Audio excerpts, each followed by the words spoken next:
Et pendant que beaucoup croient que la libération du Gabon viendra de ceux-là qui font le tour du Gabon en hélicoptère, qui confisquent tous les moyens de la République pour faire la politique avec, qui parcourent le territoire national depuis qu'ils sont en exercice, mais j'ai le privilège de vous annoncer que, comme le disent les Écritures, le royaume de Dieu vient de manière à ne pas frapper le regard.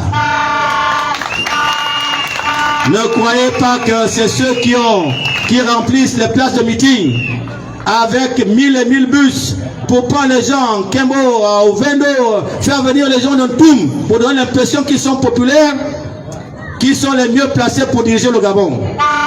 C'est archi faux. La vérité, c'est celle que je vois devant moi. Des gens qui sont venus d'eux-mêmes.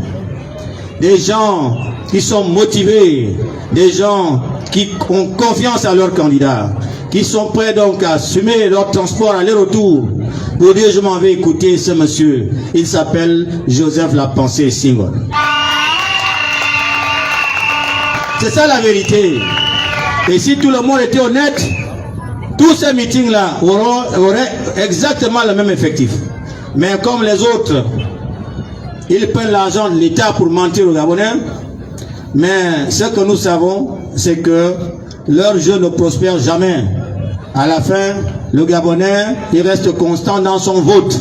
Le Gabonais a toujours voté pour le changement. Malheureusement, il était très tôt. Dieu n'a pas voulu que les choses se passent ainsi.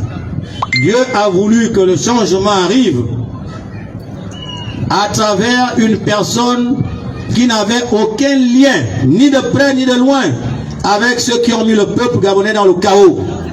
C'est pour cela que les autres alternances ont échoué. Parce que nous avions eu comme leader des gens qui avaient pris un chemin bizarre. Ils s'allient d'abord au parti qui détruit le peuple, le parti qui plonge le peuple dans la misère et la précarité, pour qu'après il se transforme en sauveur. Mais ça ne fonctionne pas comme ça. Ça ne fonctionne pas comme ça. Dieu ne peut pas consacrer ça. Vous avez tué quelqu'un et vous voulez vous faire passer pour son sauveur. Ça ne se passe pas comme ça. C'est pour cela que cette fois-ci, les choses vont changer.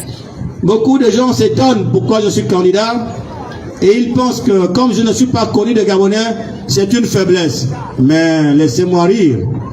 Comment peut-on dire que pendant une élection comme celle-là, où le peuple gabonais dans son entièreté est d'accord pour chasser le régime Bongo PDG, me dire que pendant que ce régime Bongo PDG qui a assommé les Gabonais revient en force, que ce sont les candidats qui étaient dans ce régime qui sont des favoris. Non, ne prenez pas les Gabonais pour des rigolos.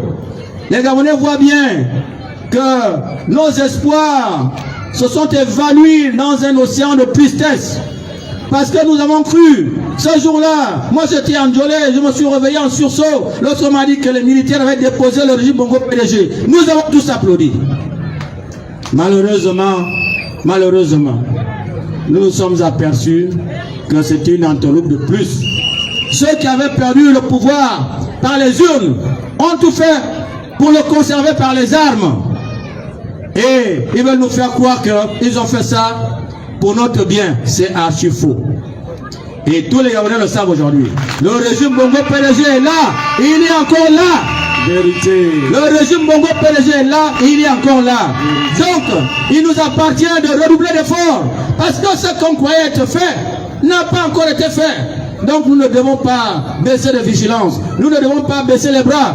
Parce qu'il y va de notre avenir, il y va de l'avenir de nos enfants. Parce que le régime Bongo PDG, c'est comme un serpent qui change de peau. Donc, il revient en force.